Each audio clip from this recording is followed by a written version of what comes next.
사도신경으로 우리의 신앙을 고백합니다. 나는 전능하신 아버지 하나님 천지의 창조주를 믿습니다. 나는 그의 유일하신 아들 우리 주 예수 그리스도를 믿습니다. 그는 성령으로 잉태되어 동정녀 마리아에게서 나시고 본디오 빌라도에게 고난을 받아 십자가에 못 박혀 죽으시고 장사된 지 사흘 만에 죽은 자 가운데서 다시 살아나셨으며 하늘에 오르시어 전능하신 아버지 하나님 우편에 앉아 계시다가 거기로부터 살아있는 자와 죽은 자를 심판하러 오십니다. 나는 성령을 믿으며 거룩한 공교회와 성도의 교제와 죄를 용서받는 것과 몸의 부활과 영생을 믿습니다. 아멘.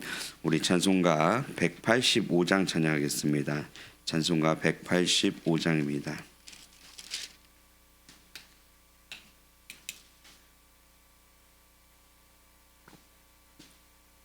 찬송가 185장입니다. 이 기쁜 소식을 온 세상 전하세 큰 환난 고통을 당하는 자에게 주 믿는 성도들 다 전할 소식은 성령이 오셨네. 성령이 오셨네. 성령이 오셨네. 내 주님 보내신 성령이 오셨네. 이 기쁜 소식을 온 세상 전하세 성령이 오셨네. 만왕의 왕께서 저 사로잡힌 자 다 구원하시고 잠자유 주셨네. 승리의 노래가 온 성에 들리니 성령이 오셨네. 성령이 오셨네. 성령이 오셨네. 내 주님 보내신 성령이 오셨네. 이 기쁜 소식을 온 세상 전하세 성령이 오셨네. 한없는 사랑과 그 크신 은혜를 늘 의심하면서 안 믿는 자에게 내 작은 입으로 고증언하리니 성령이 오셨네. 성령이 오셨네. 성령이 오셨네. 내 주님 보내신 성령이 오셨네. 이 기쁜 소식을 온 세상 전하세 성령이 오셨네. 아멘. 오늘 우리에게 주시는 말씀은 마가복음 3장 20절에서 35절까지 말씀입니다. 성경 말씀 마가복음 3장 20절에서 35절까지 말씀입니다.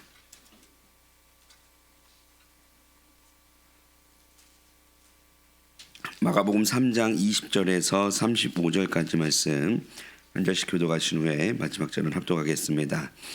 집에 들어가시니 무리가 다 모임으로 식사할 겨를도 없는지라. 예수의 친족들이 듣고 그를 붙들러 나오니 이는 그가 미쳤다 하밀러라. 예루살렘에서 내려온 서기관들은 그가 바알세불이 집혔다 하며 또 귀신의 왕을 힘입어 귀신을 쫓아낸다 하니 예수께서 그들을 불러다가 비유로 말씀하시되 사탄이 어찌 사탄을 쫓아낼 수 있느냐.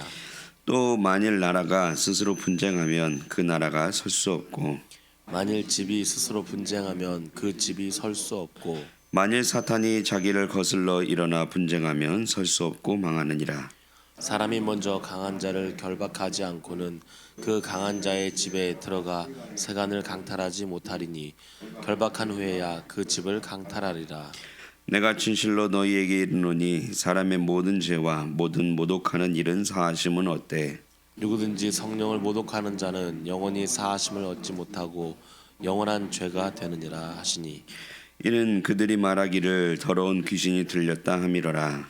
그때에 예수의 어머니와 동생들이 와서 밖에 서서 사람을 보내어 예수를 부르니 무리가 예수를 둘러 앉았다가 여짜오되 보소서 당신의 어머니와 동생들과 누이들이 밖에서 찾나이다. 대답하시되 누가 내 어머니이며 동생들이냐 하시고 둘러 앉은 자들을 보시며 이르시되 내 어머니와 내 동생들을 보라. 누구든지 하나님의 뜻대로 행하는 자가 내 형제요 자매요 어머니이니라. 아멘. 기도하겠습니다. 참 좋으신 주님, 은혜와 사랑을 진심으로 감사합니다. 우리가 이 시간 새벽을 깨워 하나님 앞에 나와 하나님을 예배할 수 있게 하심을 진심으로 감사합니다. 이 시간 더욱더 하나님께 나아가기를 소망하고 하나님의 음성 듣기를 소망합니다. 하나님 이 시간에 우리에게 임하여 주시옵시고 우리에게 필요한 말씀과 은혜를 공급하여 주시옵소서. 오늘 한 날을 정말 그 은혜를 가지고 살아갈 수 있도록 하나님께서 함께하여 주시옵시고 특별히 우리에게 성령의 충만함을 하나님께서 허락하여 주셔서 성령이 주시는 도움으로 성령과 동행하며 살아갈 수 있는 오늘 될 수 있도록 인도하여 주시옵소서. 옛물들에게 손길 가운데 하나님 복의 복을 더하여 주시옵시고 필요의 강구들을 하나님께서 채워주시되 하나님께서 큰 은혜로 덮어 주시옵소서. 감사드리며 예수님 이름으로 기도드립니다. 아멘. 이 새벽에 나오신 모든 분들에게 주님의 은혜가 함께 하시기를 축복합니다. 오늘 본문을 여러분 보시면은 이제 그 두 가지 이야기가 섞여 있는 것을 보게 될 것입니다. 이것을 이제 보통 샌드위치 구조다라고 이제 그렇게 이야기를 하는데요. 이게 마가복음은 특별히 이제 예수님에 대한 이야기를 기록을 할 때 그 보통 역사를 이제 순서대로 이렇게 기록하기보다는 이게 주제에 따라서 이제 기록을 하다 보니까 이렇게 샌드위치, 그러니까 위에서 하나의 이야기를 이야기하고 그 중간에 다른 이야기를 하나 더 삽입하는 이제 그런 형식으로 이야기하는 경우들이 종종 있습니다. 그 중에 하나가 이제 바로 오늘 이 본문이 되겠는데요. 이 오늘의 주제는 그렇다면 무엇인가 보았더니 이제 예수님의 그 귀신 쫓는 그 사역에 대한 문제를 다루고 있는 것을 볼 수 있습니다. 여러분도 아시다시피 옛날에는 우리가 이제 그 귀신들이 참 많이 있었던 것 같아요. 그래서 저도 옛날에 그 섬기던 목사님, 그러니까 제가 처음에 21살 때 사역을 시작했는데 그때 처음에 섬기던 목사님이 또 이제 축기 사역을 하셨던 같이 하셨던 이제 분이시다 보니까 저도 종종 이제 봤어요. 그리고 옆에서 저도 이제 같이 사역을 하다 보니까 옆에서 돕고 막 그랬었는데 옛날엔 참 많았던 것 같은데 요즘에는 그것이 이제 또 굉장히 또 드문 일이 되어버린 것 같습니다. 하지만 그렇다고 해서 우리가 뭐 사단의 활동이 없는가? 이제 그것은 분명히 아니죠. 전략이 바뀐 것이고 그냥 단지 우리가 이제 눈에 드러나지 않게 이렇게 활동하는 것뿐이지 여전히 우리 주변에도 사단의 그런 전략들이 굉장히 많이 있습니다. 근데 오히려 요즘에는 옛날에는 그냥 뭔가 드러나는 그런 느낌으로 했다면은 요즘에는 굉장히 또 교묘하게 활동하는 그런 경우들이 굉장히 많은 것 같습니다. 말하자면은 이게 분명히 복음인 것 같은데 뭔가 이게 또 복음이 아닌 것 같은 이런 뭔가 회색 지대를 자꾸 만들어 버리는 것 같은 그런 느낌이 든다라는 것이죠. 이게 오늘 말씀의 내용이 이제 말씀드렸듯이 예수님의 축기 사역에 대한 내용이라고 말씀드렸잖아요. 그래서 오늘 본문을 보시면 아시겠지만 어떠한 예수님을 그런 시기하는 그런 서기관들이 그 축기 사역하는 예수님의 사역을 깎아내리는 이제 그런 장면도 있고 그리고 또 뿐만 아니라 그 소문을 들었던 예수님의 가족들조차도 이 예수님의 그러한 사역들을 오해하고 제대로 이해하지 못한 채 깎은 그런 섞여 있는 내용들이 섞여 있습니다. 오늘 이 말씀을 통해서 우리는 그래서 이제 예수님께서 이런 오해들을 어떻게 물리치셨는지 그리고 어떻게 이걸 넘어가셨는지를 우리가 볼 수도 있겠지만 저는 또 이 본문을 통해서 여러분과 묵상하고자 하는 것은 우리가 또 과연 이런 사탄의 전략들, 그러니까 지금도 우리 가운데 교묘하게 섞여 있는 그런 사탄의 전략들을 어떻게 이길 수 있을지 그 부분을 오늘 말씀을 통해서 함께 묵상해 보고자 합니다. 먼저 오늘 본문 말씀 이제 20절 말씀에서 오늘 이렇게 시작을 하는데요. 20절 말씀은 이렇게 이야기하죠. 집에 들어가시니 무리가 다시 모임으로 식사할 겨를도 없는지라. 그러니까 이게 이제 그 이전 말씀에서 계속 연결되는 부분이긴 해요. 그래서 이제 무리가 하도 많이 오니까 이 무리를 피해서 이제 배를 띄워서 이제 또 다른 데 가셨다 오셨는데 이게 다시 이제 집으로 오셨어요. 집이라는 것은 예수님의 집을 얘기하는 것은 아니고 그 베드로의 집을 얘기하는 거죠. 근데 베드로의 집 왔는데 오자마자 이제 사람들이 그 소문을 듣고 다시 막 사람들이 몰리기 시작을 하는 겁니다. 이게 오죽 바빴으면은 이제 식사할 겨를도 없었다라고 얘기할 정도니까 어느 정도 사람이 몰려들었고 거기서 어떤 이제 난리가 있었는지 아마 충분히 상상을 하실 수 있을 것입니다. 근데 이게 이제 21절로 넘어가기 시작하면은 문제가 하나 생기기 시작을 하죠. 그 예수님의 친족들이 예수님을 붙들러 왔다. 이제 그렇게 이야기하는 것을 볼 수 있습니다. 여기서 그 붙들다라는 그 단어는 원어상으로는 그냥 뭔가 이렇게 함께 가다 이런 개념이 아니고요. 거의 뭐 체포하다라는 그 단어예요. 그래서 진짜 예수님이 뭔가 좀 예수님에게 문제가 있고 가족들 입장에서는 예수님 어떻게든 끌고 가야겠다라는 이제 그런 생각을 했던 것 같습니다. 근데 이 체포하는 이유가 뭔가 보았더니요. 예수님이 미쳤다라는 소문을 들었기 때문에라고 그렇다라는 것입니다. 이게 이제 예수님 입장에서는 반대로 생각하면 참 이게 사람 미칠 노릇이죠. 이게 아마 여러분 중에서 특히 그 가족들이 예수님 안 믿으시는 분이 있으시다면은 이게 어떤 느낌인지 아마 공감이 많이 가실 거라 생각합니다.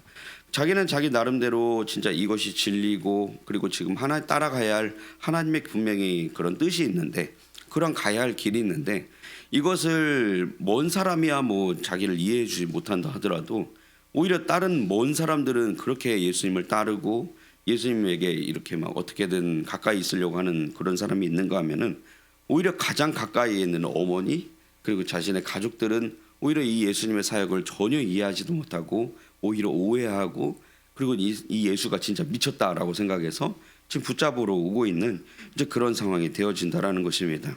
근데 여기서 이 미쳤다라는 것이 무엇인지를 소개하는 것이 바로 이 샌드위치 구조 기법인데요. 이제 그러다 보니까 22절부터 이 미쳤다에 대한 내용들을 다른 스토리를 하나 더 담아서 소개를 하고 있는 겁니다. 이게 가족들은 언제 오냐면은 31절 말씀에 와요. 그래서 여러분 보시면 아시겠지만 20절하고 21절 그 다음에 31절부터 35절까지가 연결이 되는 거고요.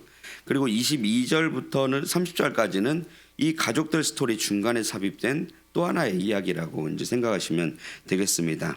자, 먼저 22절부터 30절까지 말씀을 먼저 좀 보시면요. 22절은 이렇게 시작합니다. 예루살렘에 내려온 서기관들은 그가 바알세불이 짚였다 하며 또 귀신의 왕을 힘입어 귀신을 쫓아낸다 하니라고 이야기합니다. 이게 예수님에 대한 이제 소문이 어떻게 나는 거예요? 서기관들이 악의적으로 소문을 내기고 굉장히 악의적으로 내고 있죠. 이게 바알세불이라는 것은 이제 신약에서는 이 사탄의 별명이라고 생각을 딱 하시면 맞습니다. 그러니까 말하자면은 그 뒤에 귀신의 왕이라는 단어가 붙는데 이 귀신의 왕하고 이제 비슷한 그 내용이라고 생각하시면 됩니다. 그러니까 이게 예수님의 이제 하도 이 축기 사역이나 이런 것들이 이제 지금 그 예루살렘에 있는 서기관들 바리새인들 입장에서 봤을 때는 굉장히 좀 거슬리는 거죠. 이제 그러다 보니까 예수님에게 어떻게 해석을 내리는 거예요? 축기하는 것은 그대로 다 똑같은데 사람들은 이것 때문에 기쁨을 얻고 행복을 얻는데 이거에 대한 해석을 어떻게 잡냐면은 혹시나 이 예수는 사탄의 씨였든지 아니면은 사탄의 힘을 빌려서 귀신을 쫓아내든지 이제 이러한 상황이다라고 말하고 있는 것입니다.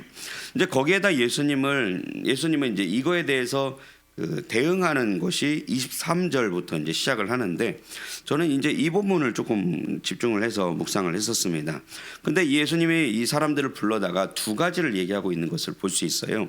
그 중에 하나가 뭐냐라고 보니까 그 사탄을 쫓아낼 리가 없다라는 그러니까 같은 편이기 때문에 쫓아낼 리가 없다라는 그 말씀이 첫 번째 이야기하는 장면입니다. 이것을 이제 24절부터 비유로 얘기하고 있죠. 24절 말씀 보시면 나라가 있는데 그 나라가 서로 그 나라 안에서 나라 사람들끼리 서로 분쟁하면은 그 나라가 제대로 설 수가 없죠. 집도 마찬가지죠. 집 안에서 서로 싸우면은 집이 온전히 설 수가 없죠. 그것처럼 26절 뭐라고 해요? 사탄도 똑같다는 거예요. 사탄이 사탄을 서로 이렇게 분쟁하게 만들면은, 서로 싸우면은 과연 그 사탄의 나라가 어떻게 쓸 수 있는가, 이제 그렇게 이야기를 하는 것을 볼 수가 있는 것이죠. 여러분, 근데 이 원리를요 우리에게도 동일하게 적용을 해본다면요, 만약에 우리의 마음속에 죄성이 있고 우리가 어떤 말씀이나 이런 것들을, 그리고 우리가 제대로 그리스도인이 된다면은 분명한 것은 우리 믿는 사람들은요 말씀 앞에서 내적인 갈등이 있어야 하는 것이 제대로 된 그리스도인이라는 것을 볼 수가 있습니다. 여러분, 사실 아까도 말씀드렸지만 지금도 여전히 사탄은 교묘하게 우리를 공격한다고 말씀드렸잖아요. 특히 우리를 요즘 시대에 공격하는 방법은 우리 안에 있는 그런 본성들, 그런 내성들을 자꾸 이것을 헤집어내는데 굉장히 많이 활동을 하고 있는 것을 볼 수가 있습니다. 여러분, 사실 우리는 의인으로 태어난 사람들이 아니죠. 원래 우리는 죄인으로 태어난 사람들입니다. 근데 그런 사람이 우리가 예수를 믿고 어떤 사람이 되면 성령의 사람이 되는 거죠. 그럼 우리 마음속에 자꾸 어떤 일이 벌어져야 하냐면은 갈등이 생겨야 하는 것이 정답입니다. 우리는 자꾸 누구 함부로 대할 사람들을 대할 때 함부로 대하려고 하는 그런 습성들이 있습니다. 그리고 어떤 사람을 맞이하면은 자꾸 뒷담화하고 싶어하는 그런 욕망도 있는 것도 우리 인간의 모습이죠. 근데 누군가를 함부로 대하고 뭔가 뒷담화를 하려고 할 때 성령의 사람들은 이 마음속에서 뭐가 일어나요? 자꾸 내적인 갈등이 일어날 수밖에 없다라는 것이죠. 근데 반대로 만약에 이러한 걸림이 없이 내가 누군가를 뒷담화하고 있거나 뭔가 어떠한 걸림이 없이 내가 함부로 사람들에서 이야기하고 있다라면은 그 사람은 분명히 성령의 사람이 아닌 거라는 겁니다. 결국 죄와 죄끼리 분쟁을 뭐하러 하겠어요? 사탄과 사탄끼리 분쟁을 뭐하러 하겠어요? 우리의 마음속에 만약에 어떠한 내적 갈등도 없이 우리가 너무나도 자연스럽게 죄를 짓고 너무나도 자연스럽게 죄의 그런 마음들을 품고 있는 것이라면은 분명히 우리에게 마음속에 뭔가 문제가 있다라는 것을 우리도 볼 수 있다라는 것입니다. 여러분, 그러면서 예수님은 두 번째로 이야기하는 것은 그 사탄의 그런 세력을 우리가 과연 어떻게 물리칠 수 있을까, 그걸 우리에게 소개해 주고 있는 장면이 바로 27절 말씀을 우리가 볼 수 있는 것입니다. 27절에서 두 번째로 예수님이 뭐라고 이야기하시냐면요, 이렇게 이야기합니다. 사람이 먼저 강한 자를 결박하지 않고는 그 강한 자의 집에 들어가 세간을 강탈하지 못하리니 결박한 후에야 그 집을 강탈하리라 라고 이야기합니다. 이 말씀을 여러분 좀 잘 이해하셔야 합니다. 일단 여기서 강한 자는 누구일까요? 강한 자. 일단 여기서 말하는 강한 자는 그 사탄을 이야기하는 것이죠. 그러니까 사탄이 있고 그 사탄이 가지고 있는 집이 있는 겁니다. 근데 지금 예수님 말씀하시는 그 장면을 보시면은 이 강한 자가 가지고 있는 그 사탄의 집을 강탈하려면은 과연 어떻게 해야겠는가? 지금 그 얘기를 하는 겁니다. 그에 대한 답은 여기서 뭐라고 얘기해요? 간단하게 그냥 쉽죠. 그 강한 자를 결박하면 되는 겁니다.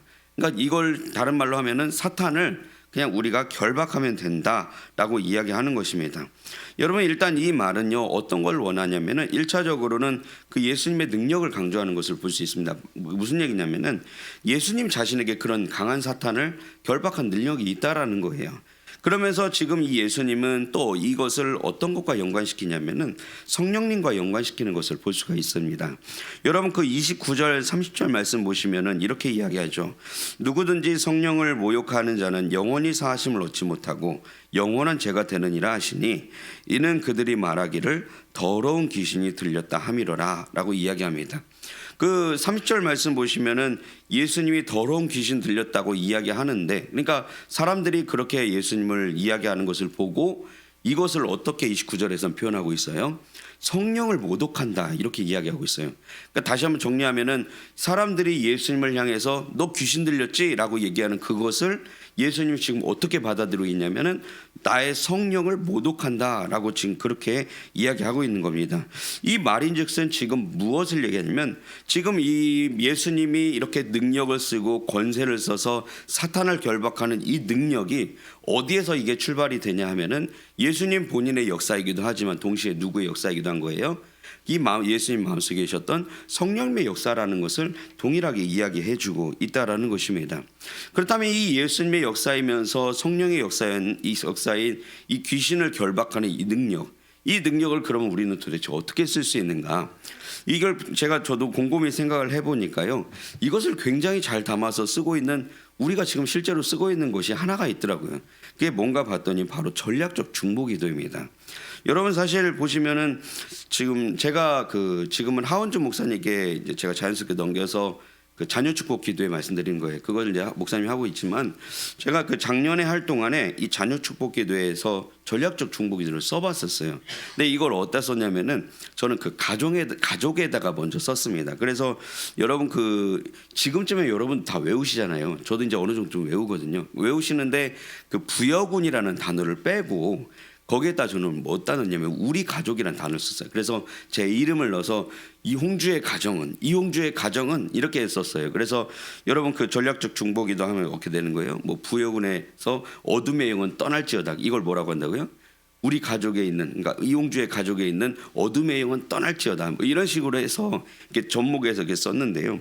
여러분 그 쓸 때 그리고 또 이게 중요한 게 포인트가 우리 산부 예배 때 하시면 안 되는 그걸 꼭 말씀을 드렸어요. 여러분 그 산부 예배 때 보통 어떻게 하세요? 이게 제가 항상 볼 때마다 정말 아쉬운 이제 부분이긴 한데 일단 손을 여러분 이렇게 거의 다 드시잖아요. 그리고 산부 예배 때 보통 어떻게 하세요? 이렇게 기도할 때도 되게 조곤조곤 말씀을 하시잖아요. 근데 원래 이게 이제 어디서 많이 쓰는가 봤더니 제가 보니까 바나바에서 이걸 처음에 이강천 목사님 만드신 거라 바나바에서 많이 하시더라고요. 근데 거기서 하는 그 느낌이 산부예배 느낌하고 좀 많이 다릅니다. 이게 거기서는 보통 어떻게 하는가 봤더니 일단 손은 무조건 올려요. 그러니까 왜 이게 손을 올리냐면은 예전에 한번 담임 목사님이 한 번은 설명해 주셨어요. 이게 원래는 두 손을 들고 하는 겁니다. 그러니까 성경에서도 기도를 할 때는 항상 그 두 손을 들고 원래 기도를 하잖아요. 그리고 손을 들 때는 여러분 보통 이렇게는 들고 안 하시잖아요. 뭐 이게 다짐하시는 것도 아니고 보통 손을 들면 이렇게 기도를 하시잖아요. 그래서 원래 우리도 이렇게 기도를 할 때는 이렇게 하는 게 맞긴 맞아요. 근데 이렇게 하시다 보면 여러분 어때요? 오십견 있으신 분들은 이제 좀 많이 힘드시고 좀 팔 안 올라가신 분 계시고 좀 오랫동안 하다 보면은 힘드시고 하다 보니까 이거를 이제 한 손만 지금 올려서 지금 하는 거예요. 근데 올려서 하는데 이제 이걸 가지고 또 이렇게 하시는 분도 계시긴 한데 가능하면 좀 손을 한번 올려서 하나님께 기도하는 거니까 하시면 좋습니다. 그리고 여러분 하실 때는 물론 이제 아침이라 소리가 잘 안 나오는 것은 이해합니다만은 가능하면 여러분 좀 간절한 마음을 담아서 하시면요 이게 생각보다 이게 장난이 아닙니다. 제가 진짜 자녀 축복 기도회 때 이 부여군을 빼고 진짜 저희 가족 집어넣어서 했거든요. 여러분 아시죠? 처음에는 이제 중보로 그게 시작되는데 나중에 그게 선포가 되고 축복이 되고 이렇게 계속해서 넘어가잖아요. 그래서 막 선포할 때 뭐 떠나갈지어다 막 이렇게 하는데 이게 떠나갈지어다 약간 이 느낌하고 좀 달라요. 그래서 손 딱 제대로 올리고 떠나갈지어다 하면 약간 어떤 느낌 들 것 같으세요? 진짜 떠나가는 것 같은 그런 저에게도 느낌이기도 하지만 여러분 이게 사실 간절함이 실리면요 진짜 이게 진짜 기도가 됩니다. 그래서 여러분 오늘 이 본문 말씀을 가지고 우리가 정말 사탄을 향해서 어떤 그런 대적 기도 그리고 사탄을 떠나가게 하는 그런 기도를 하실 때 여러분 이 전략적 중보 기도를 한번 잘 활용해 보시면 좋을 것 같습니다. 그래서 여러분 이따가 오늘 기도하는 시간이 있잖아요. 뭐 물론 이제 여러분 뭐 개인적으로 다른 기도도 하시겠지만 특별히 뭐 기도가 생각이 안 나시면은 부여군에 있는 그 단어만 빼시고 기도하실 수 있으시면은 참 좋고요. 만약에 그것도 좀 여러분 헷갈리신다 하면은 지금 여러분 가지고 있는 14집 창문 기도 있잖아요. 거기서 그 내용에서 여러분의 가족의 이름을 집어넣어서 그거 하셔도 되고요. 아니면은 여러분 그냥 통칭해서 뭐 그냥 우리 가족은 이렇게 하셔도 좋고 아니면 혹시 여러분 VIP 계신다면 그러니까 주변에 좀 전도하고 싶은 뭐 남편이라든지 정말 가까운 분들 계신다면 그분 이름 넣어서 한번 진짜 실제로 해보셔요.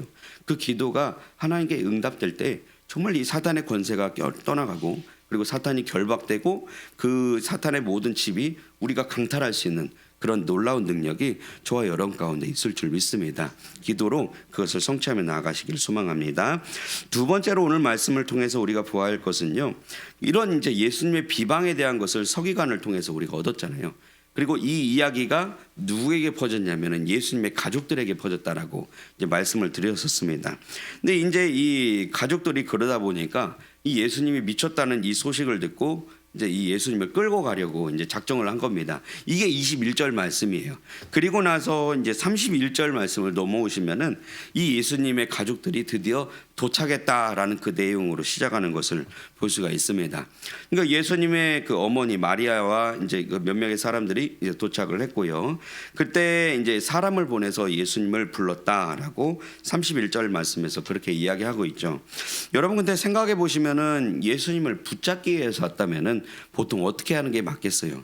저 같으면요, 가족들이 함께 들어가는 게 맞습니다.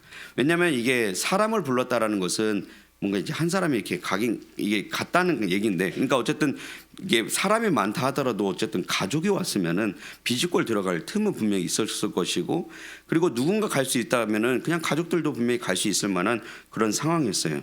근데 예수님을 그렇게 붙잡기 위해서 왔는데 본인들이 직접 갈 생각은 못하고 사람을 보내서 겨우 자기들이 왔다는 소식만 전하고 있다라는 그 얘기가 무슨 얘기냐면 지금 결국 가족들도 지금 불편하다는 얘기예요. 예수님이 불편하고, 그리고 예수님이 미쳤다라는 것은 문제이긴 하지만 사람들이 워낙 많은 것도 불편하고, 그리고 예수님을 직접 만나는 것도 불편한 상황이 참 이렇게 지금 그려지고 있는 것을 볼 수 있는 것입니다. 참 어쩌면 참 가족이잖아요. 이 가족끼리 참 이런 그림이 안 그려지면 좋겠는데, 우리들 중에서도 참 마찬가지인 분들 많으시죠. 가족들이 예수님 안 믿고 막 그러면 어때요? 물론 이제 그 표면적인 대화는 많이 할 겁니다. 밥 먹었니? 밥 줘라. 뭐 이런 얘기는 이제 편하게 하겠지만 조금 더 깊은 대화로 가면 갈수록 어때요? 이 영적으로 안 통하면 이게 참 생각보다 대화하는 것이 그렇게 쉽지는 않는 그런 어색함들이 분명히 있거든요. 결국 예수님이 이제 그런 소식을 듣게 됐죠. 근데 이 예수님이 그 소식을 들었을 때 그 대답이요, 어떤 말씀이 나오는가 봤더니 굉장히 좀 당황스러운 말씀을 하시는 걸 볼 수 있습니다. 그게 33절부터 35절까지 말씀인데 예수님 말씀은 이렇습니다. 대답하시되 누가 내 어머니이며 동생들이냐 하시고 둘러앉은 자들을 보시며 이르시되 내 어머니와 내 동생들을 보라. 누구든지 하나님의 뜻대로 행하는 자가 내 형제요 자매요 어머니니라 라고 이야기합니다. 여러분 사실 유대 사회는요 굉장히 그 육신의 가족을 중요시하게 생각하는 그 집단입니다. 근데 정말 말도 안 되게 굉장히 중요하게 생각하는 그런 공동체예요. 근데 거기서 예수님은 지금 이 말을 통해서 뭘 얘기하냐면은 단지 그냥 그런 육신의 공동체를, 육신의 가족에 있는 그 범위를요 그냥 완전히 확대시키고 있는 것을 볼 수가 있습니다. 그래서 예수님이 지금 다시 말씀하시는 그 가족이 결국 어디까지 확대가 되고 있는 거예요? 하나님의 뜻대로 행하는 자가 내 가족이다라고 이야기하는 겁니다. 말하자면 이 영적인 가족으로 우리 모두를 지금 가족으로 묶어버리는 것을 볼 수가 있는 것입니다.